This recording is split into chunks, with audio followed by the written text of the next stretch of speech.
मंगलम भगवान मंगलम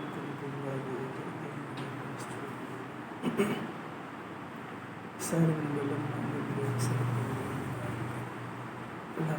सर्वधर्माणां जय जय नमः शिवाय स्वयं चकास्ते चित्स्वभावाय भावाय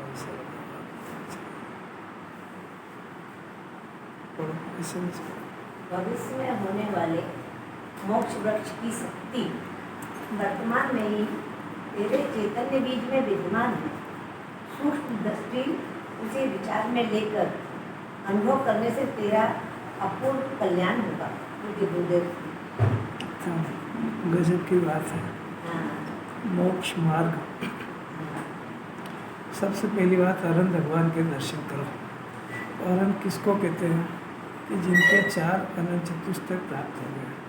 क्या होता है अनंत चतुष्टय? नहीं आ रही? नहीं आ रही? अब आएगी। बस सेट नहीं हुआ। क्या होते हैं अनंत भगवान कि जिन जीवों को अनंत चतुष्टय प्रकट हो गया, अनंत ज्ञान, अनंत दर्शन, अनंत सुख, अनंत वीर्य, जिनको चल रहा है अभी हाल, उनको जिन्हें परमात्मा कहते हैं। प्रश्न है कि ये कहाँ से प्राप्त हुआ, कैसे प्राप्त हुआ, उन्होंने कितने व्रत तक उपवास किए, कितनी जंगल में तपस्या करी तो हुआ कि भाई जंगल में तपस्या करने से अनंत चतुष्टय का कोई लेना देना नहीं। अनंत चतुष्टय तो जहाँ भरा हुआ है, ऐसा ज्ञान अगर प्रकट हुआ, केवल ज्ञान, तो आत्मा के ज्ञान गुण में इतनी शक्ति भरी हुई है, वो प्रकट हुई है। इसमें बोलते नहीं अपन अनंत चतुष्टय प्रकट हुआ। प्रकट हुआ तो अंदर से प्रकट हुआ ना।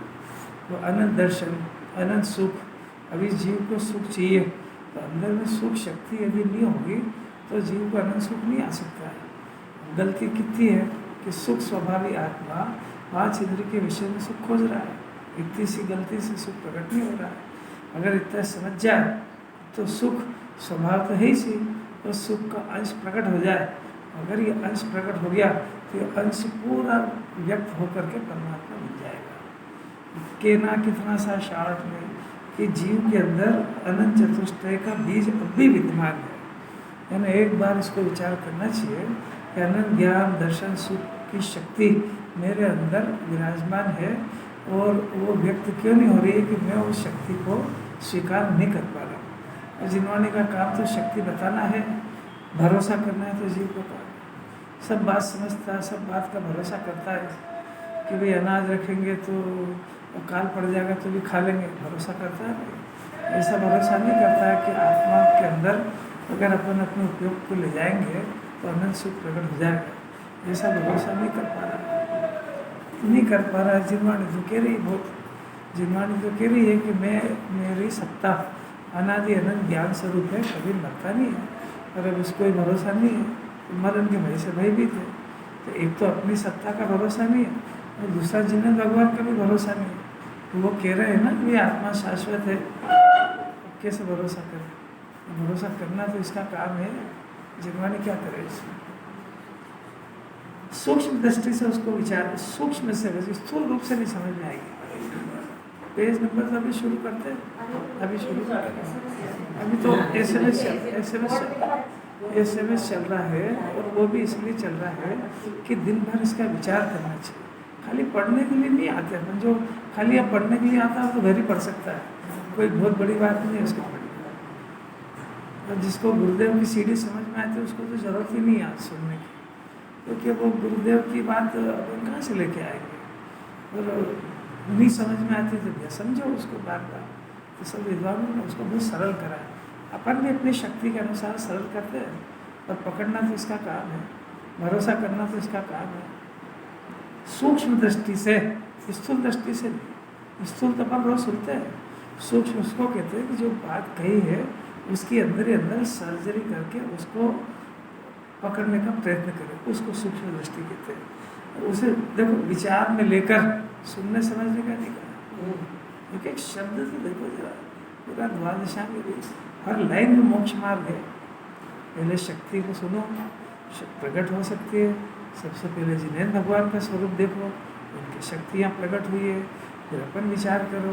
अगर ये ऐसा थोड़ी होता है कि दुनिया के किसी जीव में तो अनंत ज्ञान दर्शन की शक्ति है और अपने में नहीं है, ऐसा तो हो नहीं सकता। जीव जीव तो सब एक जैसे है, इसलिए उनकी शक्ति प्रकट हुई अपने अंदर भी हो सकती है। और हो सकती है तो ये अरम भगवान के दर्शन से ही पूछो, कोई भी ज्ञानी मिले तो पूछो कि प्रभु ये अंदर की शक्तियाँ व्यक्त कैसे होती है, मेरे को भरोसा क्यों नहीं आता इस बात का। ये जरा बातें करो आनंद भगवान से, ज्ञानियों से बातें करो। कुंदाचार्य मिले इसके अंदर, हे प्रभु मेरा आत्मा का स्वरूप कैसा है। छठी गाथा से यही बात चल रही, हे प्रभु मेरा स्वरूप कैसा है, मेरे को समझ में क्यों नहीं आ रहा है। मैंने इतनी जिनवानी पढ़ी, मेरे को ये समझ में क्यों नहीं आ रहा कि मैं ज्ञाता हूँ करता नहीं हूँ।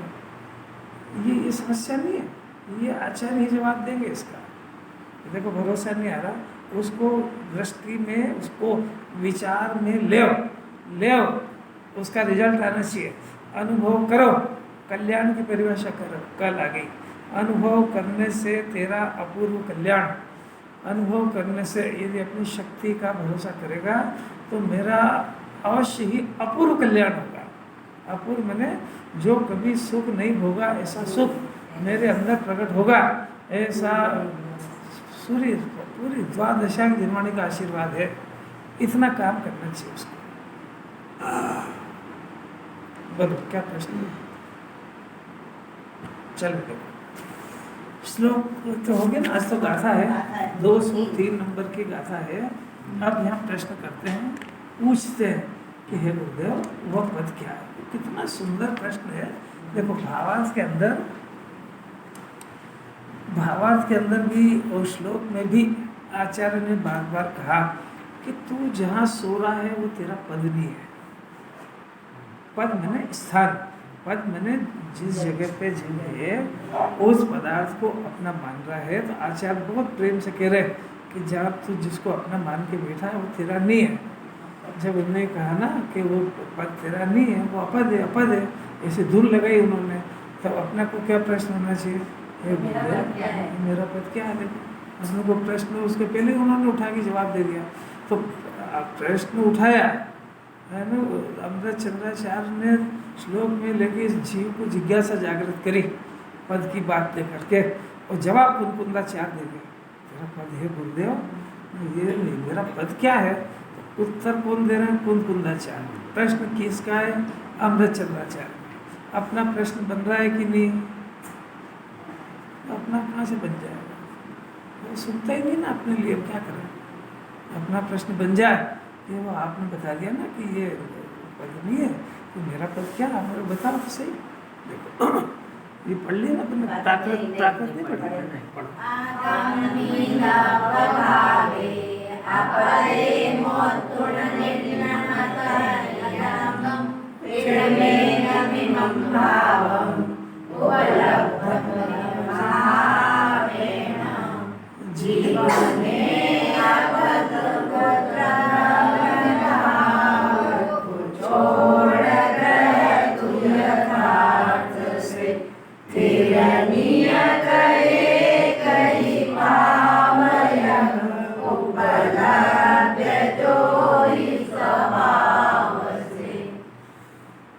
पूरा द्वादशाम दो तरीके से लिखा गया है, एक परमार्थ स्वरूप और एक व्यवहार स्वरूप, यानी एक निश्चय से और एक व्यवहार से।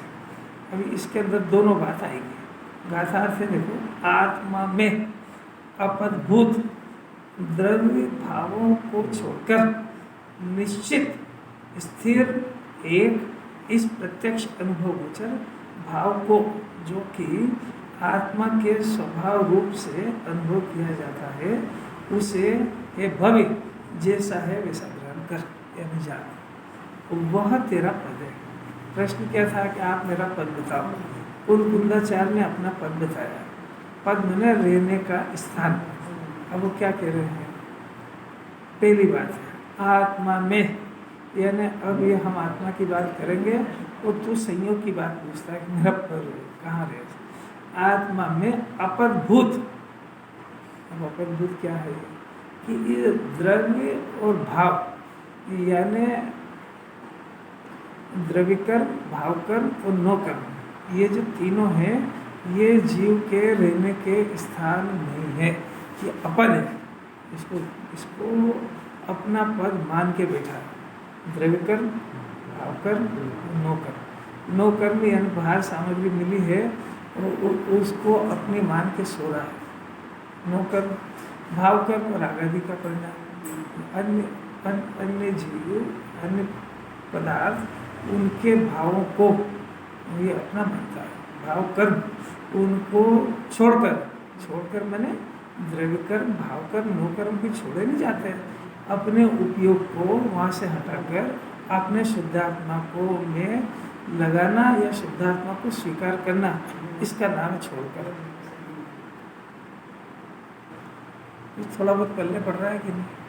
तो पल्ले पड़े ना तो चेहरे पे से तो दिखना चाहिए कि इसको कोई बात समझ में आ रही है। अगर चेहरे पे कुछ भी प्रतिक्रिया नहीं होती है तो वैसा लगता है कि स्टूडेंट तो पहले दूसरे का है, वो क्लास MA BA की चल रही है, तो कुछ उसको भाव समझ में आता है कि नहीं, क्या पता उसको। और वो मैं जब प्रश्न करता हूँ तो मेरे को समझ में आ जाता है कि उसको कुछ भी पल्ले नहीं पड़ रहा है। तो वो टाइम पास करने से क्या फायदा है? समझ पूछ लेना चाहिए, उसमें क्या है। अपन तो सब समझने के लिए बैठे। अनादिकाल का ऑपरेशन है। अपद भूत को पदभूत, अपद भूत जिसको जिनवानी अपद कह रही है उसको ही अपना पद मान चुका है और मान करके उसमें लीन हो गया। इसके विषय क्या है? द्रव्य कर्म, भाव कर्म, नो कर्म। द्रव्य कर्म का अर्थ क्या हुआ कि द्रव्य कर्म में जो सामग्री, द्रव्य कर्म जो 8 कर्म बंधे उसके फल में जो नो कर्म मिला है उसको अपना मान लिया, और भाव कर्म है इसको भी अपना मान लिया, उसमें डूब के सो गया। इससे आगे उसका ज्ञान बढ़ते ही नहीं। अब अपनी भाषा में बात कर ले तो उसको घर, कुटुंब, परिवार और जो संयोग, दुकान, मकान, इसके आगे कोई सोचने की तैयारी नहीं हो। जब देखो जब इनकी चिंताओं में डूबा रहता है। जिनवानी कह रही तेरा स्थान ही नहीं, तेरा है ही नहीं है। अब इसको ये बात समझ में आ जाए पूरी जिंदगी समझ में आने का अर्थ ये कि ज्ञान वहाँ से थोड़ा विरक्त होना चाहिए। विरक्त होकर के अपनी वस्तु को पकड़ने का प्रयत्न करना चाहिए। ये अभ्यास तो ऐसे ही होएगा भी। वो जब अपना ज्ञान वो द्रव्य कर्म, भाव कर्म, नो कर्म के विकल्प में डूबा हुआ है, तो डूबा है उसी को तो कह रहे हैं कि ये अपद है। तेरा इनकी चिंतन करना ये तेरा स्वभाव नहीं है। इनसे भिन्न अपना शुद्धात्मा है जिसका ध्यान मुनिराज जंगल में करते हैं, वो मेरा स्थान है। तो अब अपने को इनकी चिंतन से आज तक तो करा, अनादिकाल हो गया। ये तो इस जन्म में तो जिनवाणी से पता लगाए कि ये जो मेरा जो डायरेक्शन है गलत है। बाकी तो सारी दुनिया जानती है कौन है, इसको तो कर्तव्य सिद्ध करते हैं। वो सीधी सीधी बात है। बच्चे का तुम नहीं सोचोगे तो क्या पड़ोसी सोचेगा? तो अपने शरीर की चिंता अपन नहीं करेंगे तो दूसरे घर वाले करेंगे। ये भी कहता हाँ बात तो बिल्कुल सही है। अरे पर उसके पहले एक बात है ना कि तेरे चिंतन से उसमें कुछ नहीं होता है, ये क्यों नहीं सुनता है? और वो तेरा नहीं है। वो दो बात तो ही सही। दो बात कौन सी समझ में आई क्या? इतनी बात समझ में आ जाए। अब इतनी समझे बगैर वो चिंतन जाएगा नहीं वहां से, क्योंकि वो तो अपना मान के डूबा हुआ है ना उसमें।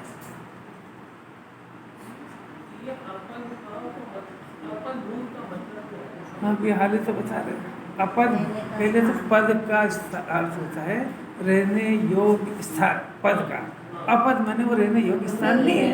अब हम आचार्य से पूछ रहे हैं साहब आप मेरे रहने योग्य स्थान तो बताओ, तो हमको मेरे रहने योग्य स्थान बता रहे हैं। तो आप पहले ये भी ज्ञान करा रहे कि जो तू जब रुका हुआ है पहले उसको तो समझ ले क्या है। क्यों अपद भूत का अर्थ ही तो बता रहे हैं। पद यानी रहने का स्थान, अपद माने रहने का स्थान नहीं है। अब कौन सी जगह? द्रव्य कर्म, भाव कर्म, नो कर्म, तीनों तेरे रहने के स्थान नहीं है। मैं क्या इसमें रह रहा हूँ कि नहीं? ये जो ज्ञान है ये द्रव्य कर्म, भाव कर्म और नो कर्म में उलझ गया मैंने अपना मान के डूब के सो गया।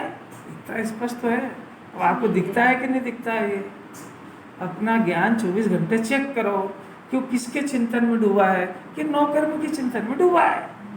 और चिंतन में डूबा है जो नो कर्म को अपना मान लिया, और जो भाव कर्म हो रहे हैं उस नो कर्म के पीछे, इन भाव कर्म में मजा आ रहा है उसको, इसको अपना गुण समझ रहा है। और उससे पूछो कि तू क्यों सोच रहा है? तो क्या देखो साहब मेरा बच्चा है, अब मैं इसके ब्याह की चिंता नहीं करूँगा, मेरा शरीर है मैं इसकी नहीं करूँगा, तो क्या आप करोगे क्या? तो ये तो मेरा कर्तव्य है।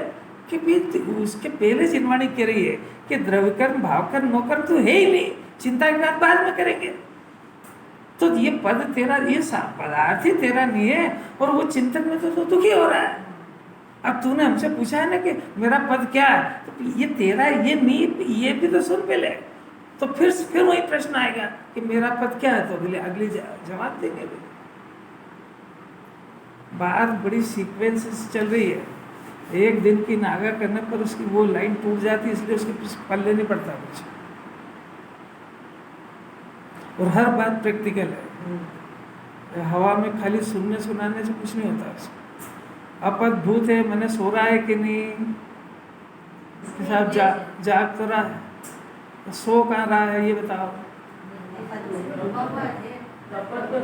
अपद यानी क्या होता है, जिनवाणी की भाषा में बात मत करो, अपनी भाषा में करो। द्रव्यकर्म भावकर्म नौकर यानी हमारा परिवार, बस हमारी दुनिया इतनी है। हमारी दुकान का सोचेंगे, हमारे घर का सोचेंगे, हमारे शरीर का सोचेंगे।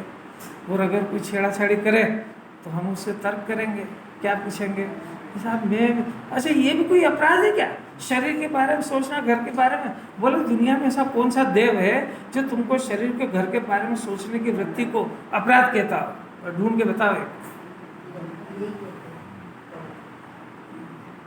क्योंकि कर्तव्य है तुम्हारा।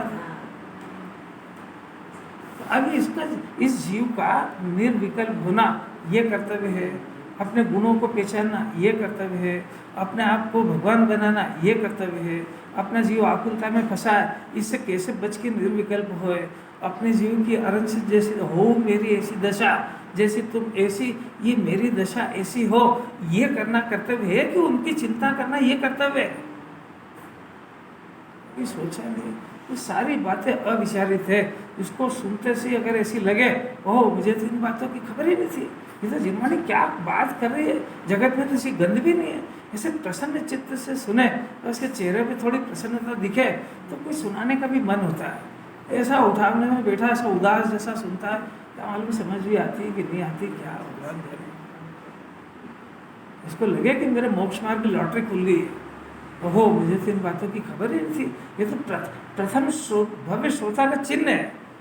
वो भले मुँह से नहीं बोले, क्या गजब की बात है आज, ऐसा गजब का तर्क है कि सारी दुनिया में ऐसा कोई देव नहीं है, ऐसा कोई गुरु नहीं है जो ये कहे कि तो शरीर की, घर की, परिवार की चिंता कर रहा है, इसमें नरक पशुपति चला जाएगा। ये इनकी चिंता करने के लिए तेरा जन्म नहीं हुआ है। जैन कुल में तेरा जन्म अपने आप को अरंसित बनाने के लिए हुआ है, अपने आप को निर्विकल्प होने का पुरुषार्थ करने के लिए हुआ है, अपनी आत्मा को समझने के लिए हुआ है, 8 कर्म का अभाव करने के लिए हुआ है, अपने अंदर अनंत चतुर्थ प्रकट करने के लिए हुआ है, दुकान चलाने और बच्चे बच्चे खिलाने के लिए मेरा जन्म नहीं हुआ है।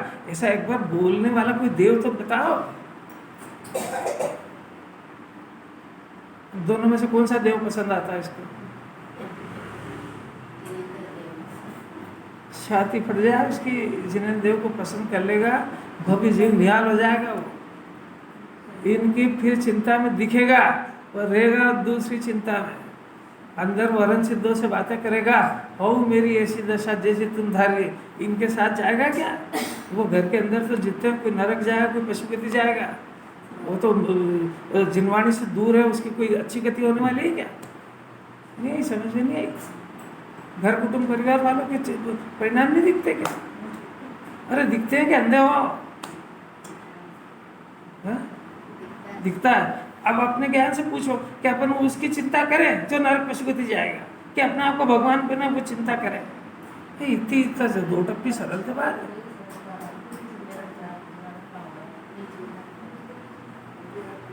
बोधा जी क्या कह रहे हैं? आप जिनवाणी तो 2 टप्पे में बात करती है। आपने अभी तक जब से होश संभाला है इस शरीर की चिंता करी है, और जो भी सही हुई तो उनकी करी, तो आपके चिंता से उनमें क्या हुआ? उनके कर्म के उदयानुसार हुआ कि तुम्हारे विकल्पों से हुआ? तो तुमको आज तक नहीं दिखा, आज देख लो। अरे इतना स्वीकार कर ले, उसकी ज्ञाता बुद्धि प्रकट हो जाती है।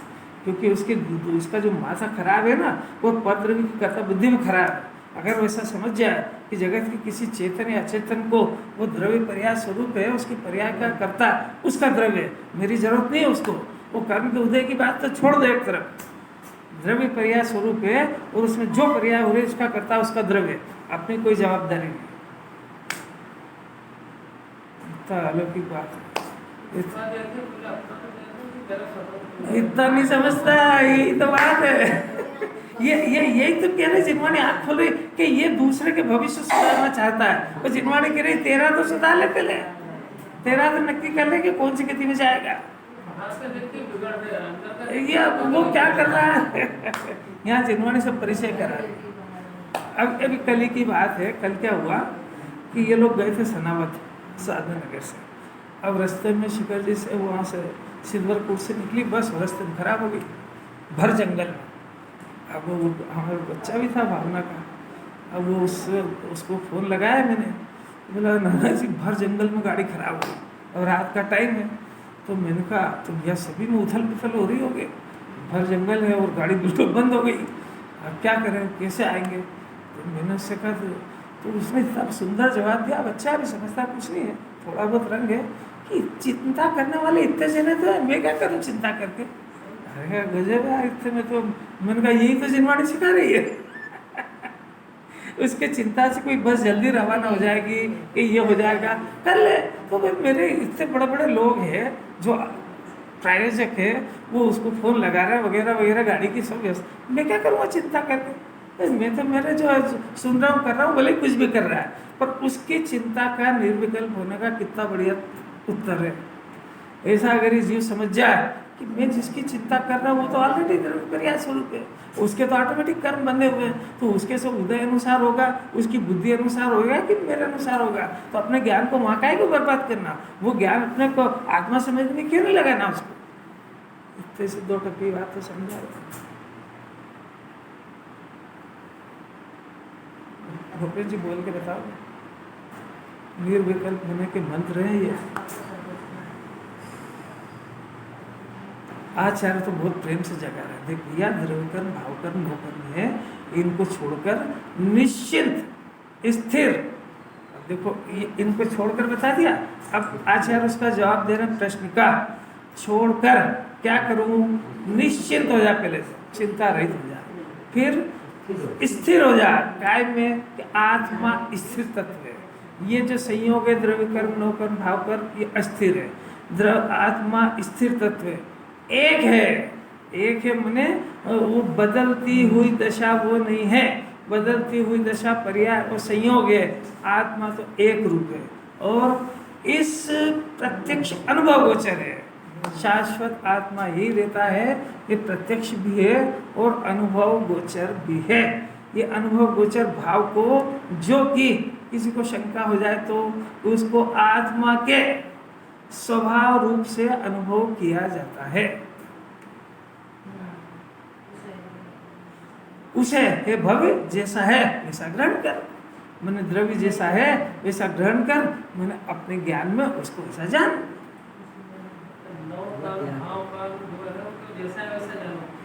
उनको वैसा जानो, उनको ऐसा जानो कि इनको मेरी जरूरत नहीं है, और आत्मा को ऐसा जानो कि ये मैं हूं।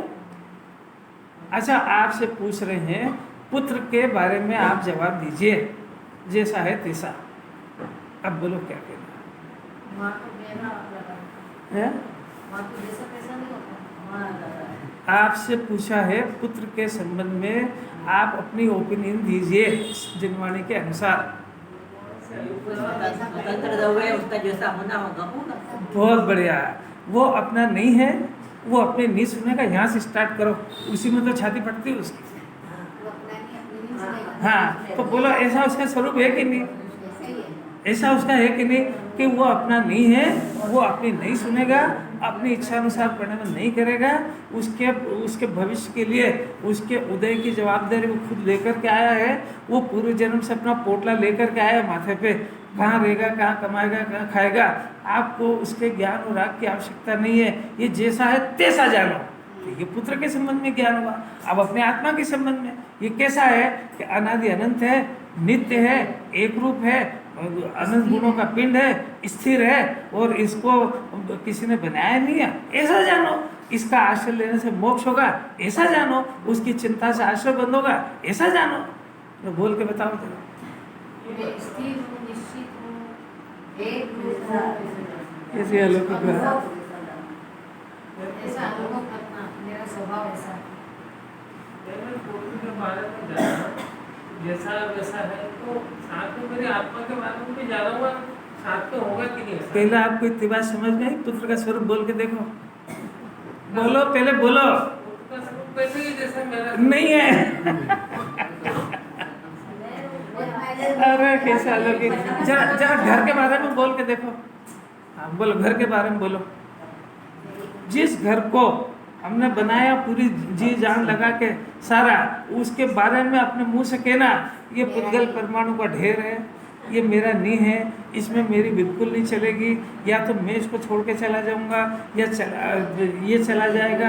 यानी इसमें जो परिणमन हो रहा है प्रति समय, कोई ईंट गिर रही है, कोई वह गिर रहा है, वो हो रहा है, वो मेरे से पूछ के नहीं हो रहा है। इसके बारे में सोचने से आश्चर्य बंद होगा, मेरी गति खराब होगी, इसी मकान में चूहा बिल्ली बन के नाचेगा। ऐसा बोल के दिखाओ जरा, छाती फट जाएगी। तो जब बोल ही नहीं सकता है तो अंदर की ममता कहाँ से छोड़ेगा? यही बात सब बोलने में कितनी ताकत आ रही है।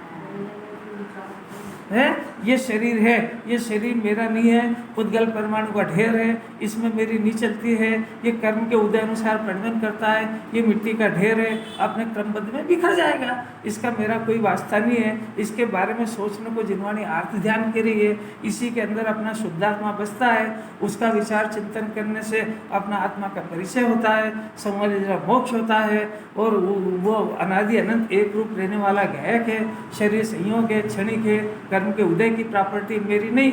ये विचार करने का नाम तत्व चिंतन है। अभी करना है नहीं उसको, खाली सुनना। अभी तो बोलने में ही पसीना आ रहा है। बोलो, शरीर के बारे में बोल के बताओ कोई। बहुत बढ़िया। ये मतलब कोई अभी ये टिपा टिपा है ज्ञान नहीं है, आप प्रैक्टिकल करके देखो। आप जबरदस्ती जिनवाणी के कहने से नहीं, आप अपने अनुभव से बोलो आप कि वास्तव में तो जिनवाणी कह रही है सही है। मेरे को आज तक पता नहीं था, तब तक मैं इसको अपना भी मान रहा था, इसके पीछे दिमाग भी लगा रहा था, पर ओहो मुझे तो इन बातों की खबर ही नहीं कि मिट्टी का ढेर और अपने आप ये इसका परिणमन हो रहा है और ये तो छूटेगा। अरे छूटेगा, वो तो बहुत लंबी घटना है, अभी छूटा हुआ देखो इसको।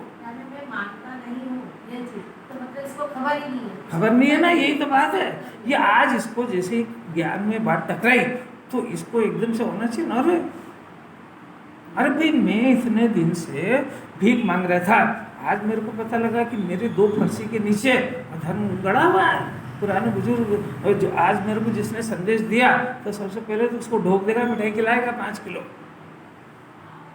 तो ऐसे जो जिनवाणी ये मोक्ष की जरा सी खबर दे रही है, तो इसको प्रसन्न होना चाहिए कि रोना चाहिए? आपने तो मेरी सभी चीज़ को अपनी मानने से मना कर दिया, मैं क्या करूँ? रो और क्या करें इनके पीछे?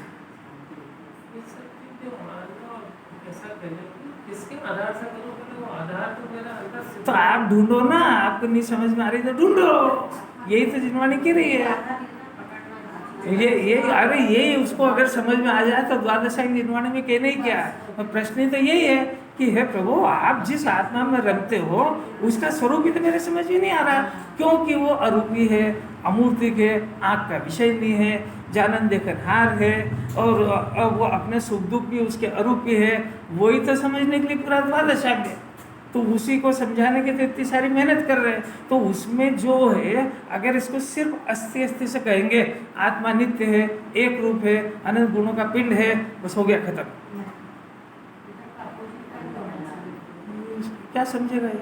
मेरे से बहुत बोलते हैं, हाँ ये नास्तिक की बातें मत करा कर। अरे जिनवाणी में नास्तिक की बात वगैरह अस्थि की समझ में ही नहीं आएगी। ये तो एक ही पोर्शन है, अस्थि में ज़्यादा थोड़ी होता है। नास्ति में वो इतना ज्ञान हजारों जगह फंसा हुआ है। परिचय नास्तिक का, तो जिसका इसको परिचय है जिनवाणी वहाँ से उठाती है, और उठा के जितना हो सकता है उसका एक एक का खंडन करती है। तो उसमें बहुत निरेस्ट को पकड़ लो, तो जो बुद्धिमान जीव है वो समझ जाता है कि जब ये अपने जहाँ दे अपनी नहीं, तो अभी बुद्धिमान के लिए कोई ज़्यादा लंबा थोड़े उपदेश की जरूरत है कि वो पत्नी भी अपनी है, घर भी अपना। अभी कितनी बातें करें, फिर भी जिनवाणी कितनी करुणा है कि फिर भी एक एक को पकड़ पकड़ के बोलती है। द्रव्य कर्म, भाव कर्म, नो कर्म, दुकान मेरी नहीं है, घर, और क्या कहाँ तक कहें इसको। अरे एक ही शार्ट में तो इतना कह दिया, जहाँ दे अपनी नहीं। तो तेरे को समझ लेना चाहिए, बहुत बुद्धिमान है। तो एक एक बात क्या बताएं उसको। नहीं आगे की बात समझ लो, बहुत कुछ आना चाहिए। जैसे पूजा करते ना अपन, तो पूजा बोलने की क्रिया, देखो कितनी क्रिया, फिर अर्घ चढ़ाने की क्रिया, फिर उसके परिणाम की क्रिया, और फिर उसके भाव की क्रिया, अभिप्राय की, कितनी हो गई? अब इसमें जो सामग्री चढ़ाने से उससे कौन सा बंधन होता है?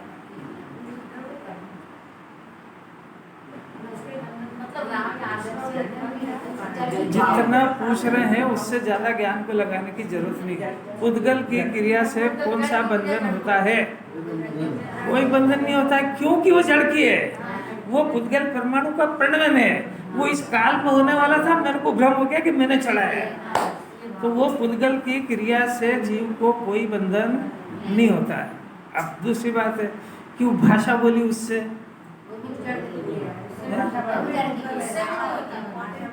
उससे मतलब जो पूजा बोल रहे उससे बंधन नहीं होता है। क्या गजब है, देखो शादी पड़ जाएगी, जरा कबूल करते जाना। अब हाँ अब बंधन कैसे होता है कि बोलने की क्रिया के अंदर एक परिणाम होता है, उस परिणाम और फिर उसका एक अभिप्राय होता है, उन दो से बंधन होता है। बात समझ में आ रही? तो वो परिणाम में कषाय बंधनकर्ता होगी तो पुण्य होगा, और अभिप्राय में पुण्य को भला मानने का तो मिथ्या दर्शन भी होगा। बात समझ में आ गई? फिर से भाव देखो अभी देखो देखो देखो प्रश्न करो। अच्छा, भाव सहित का अर्थ सम्यक दर्शन होने की बात समझ में आता है। वो कषाय की मंदता को अपना भाव समझता है। भाव सहित का अर्थ है कि ज्ञान में आत्मा को जानते हुए विपराग भाव सहित, उसका नाम भाव। ये पुण्य का भाव, जीव का भाव कहाँ है? ये पुण्य के भाव को भाव सहित मान रहा है, यही तो मिथ्या दर्शन है। ये जो पुण्य का भाव है ये जीव का भाव है कि विभाव है? तो विभाव सहित करने का कह क्या जिनवाणी? अविद्या गहरा अर्थ तो उसको आखिर स्वाध्याय है, तो फिर पहली क्लास में केजी में उसको कहेंगे कि ये परिणाम नहीं, जरा इसका अर्थ समझ, ये भाव लगा इसमें, पर वो वास्तविक भाव थोड़े है। वास्तविक भाव तो यहाँ पे संवर निश्रा का भाव, संवर का भाव अपना भाव है, आश्रय का भाव अपना थोड़े है। पर केजी में उसको आश्रय को ही पढ़ाएंगे। अब तो केजी से आगे बढ़ना है कि वहीं अटकना है? भाव कौन से आते हैं? आप देखो कौन से आते हैं आपके अंदर, आप देखो ना, आप अपना खुद इन्वेस्टिगेशन करो। उसके अंदर पहली शर्त सुन लेना कि उसके अंदर आपस में बातें मत करो, ये बुधवार हाट नहीं है। आपस के अंदर बात मत करो। उस पुण्य वो पूजा करने के परिणाम में कौन सा भाव आता है, पहली बात तो आप देखो। दूसरी बात है कि पुण्य भी जब होगा जब आपने जो कुछ अपने मुंह से बोला उसका अर्थ आपके ख्याल में आएगा और उसका आप अर्थ विचारोगे, तो उसका अर्थ विचारने में तीव्र कषाय घटेगी और मन कषाय होगी, तो उसका नाम पुण्य है। आपको ना अर्थ का पता है ना कुछ भी नहीं पता है और रटे जा रहा है, सुनाया जा रहा है, तो कौन सा भाव है तुम ही बता दो कि तुम्हारा भाषा तो ये चल रही है और चिंतन बच्चों का चलेगा घर का। अब फिर क्या पूछना बाकी है कि कौन सा भाव है? आपको सब अपना अपना देखो। कषाय घटने की भी बात शर्त डाली है उसके अंदर कि जो आपके मुंह से बोला है उसका अर्थ। अब जैसे वो नरेंद्र फरेंद्र ने सब बोलना शुरू कर दिया, उसने अर्थ एक का भी नहीं पता उसको, कितना पुण्य होगा उसको? आपको इतनी बात समझने का प्रयत्न करो जो चल रही हो। उसमें लिखा है ना, जन्म जरा मृत्यु का विनाश नष्ट करने के लिए जल चढ़ा रहा हूँ। अब इसमें क्या समझाना? उसमें आपको प्रसन्न करने के लिए नहीं चढ़ा रहा, क्योंकि आप जो है यहाँ भगवान को प्रसन्न करने के लिए नहीं आया, यहाँ अपनी कोई समस्या का हल करने के लिए आया। तो वो समस्या का हल ही तो बता रहे हैं पूजा में, ये जो मेरा जन्म मरण हो रहा है इसका अभाव, इसलिए मैं इस जल के सामने प्रतिज्ञा करता हूँ इस जल चढ़ा के। वो जो दूसरे लोग करते हैं कि नहीं, वो सूरज को पानी डालते हैं, वो मैंने वो जल चढ़ाते हैं, तो वो पता नहीं है वो तो क्या बोलते हैं, यहाँ जल चढ़ा करके ऐसा भाव वो प्रतिज्ञा करते हैं कि ये मेरा जो है जन्म मरण का अभाव हो। बोलो कौन सोचता है वहाँ पे? तो अपने फैमिली पूरा हल तो वहाँ चला जाए और ये करने लगे, वही बहुत बड़ी बात है। ये आप अपनी बात दूसरों के ऊपर क्यों थोप रहे हो? यही तो पागलपन का चिन्ह है। अरे यही तो पागलपन का चिन्ह है कि आप बिल्कुल होश में ही नहीं हो। एक तो अपनी गलती नहीं देख रहे हो, दूसरे की देख रहे हो। अपनी गलती तो अगर लग रही है तो ठीक करो ना इसको, कि हम ये आए क्या काम थे, ये क्यों नहीं देखते?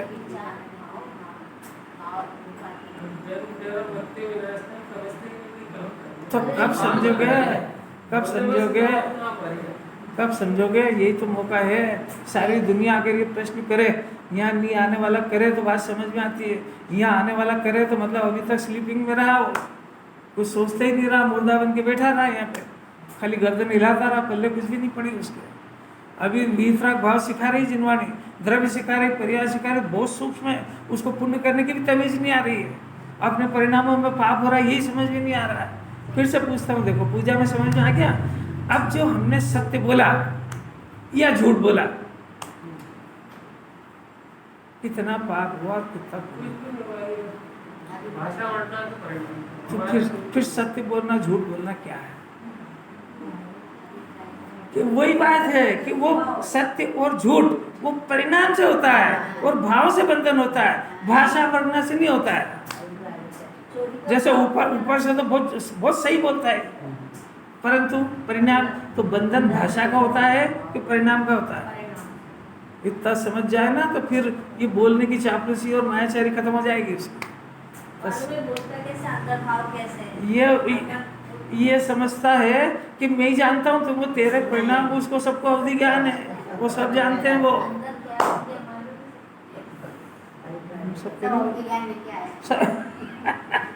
सबको अवधि है ना उसको।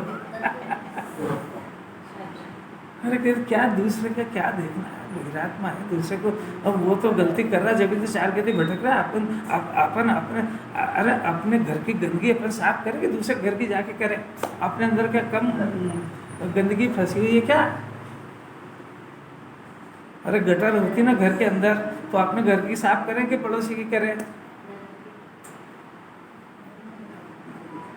तो अपने अंदर इतनी सारी गंदगी चल रही है, कुछ भी समझ में नहीं आ रहा, इसको दूर करें कि उसको करने जाए?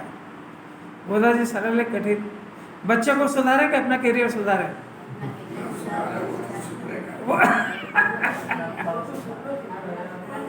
और घरवाली को सुधारे कि नहीं? अद्भुत बात। जरा प्रैक्टिकल जिनवाणी से दिल लगा के बात करो, प्रैक्टिकल बातें करो। खाली शास्त्र ज्ञान से क्या होता है उसको? शास्त्र ज्ञान खूब कर लेता है और घर में सारे काम होंदे करता है, ये लाभ थोड़ी उसको। देखो जो कि आत्म रूप से अनुभव किया जाता है उसे हे भवे जैसा है वैसा ग्रहण कर। मैंने द्रव्य कर्म, भाव कर्म, नो कर्म को जैसा वैसा जानो, ग्रहण करो मैंने जानो, और आत्मा को जैसा वैसा जानो। अब टीका हम बहुत सरल करते थे। वास्तव में मैंने परम सत्य बात है, इस भगवान आत्मा, देखो 72 गाथा में भगवान आत्मा का यहाँ कह रहे हैं, वो समय सार की विशेषता यही है, इस आत्मा को भगवान कहते हैं। भगवान क्यों कहते हैं? ये भगवान धनवान, यानी धन का स्वामी, धन जिसके पास है उसको धनवान कहते हैं। तो ऐसे भग यानी लक्ष्मी, लक्ष्मी माने अनंत चतुष्टय, ज्ञान दर्शन की लक्ष्मी, वान जो हो उसको भगवान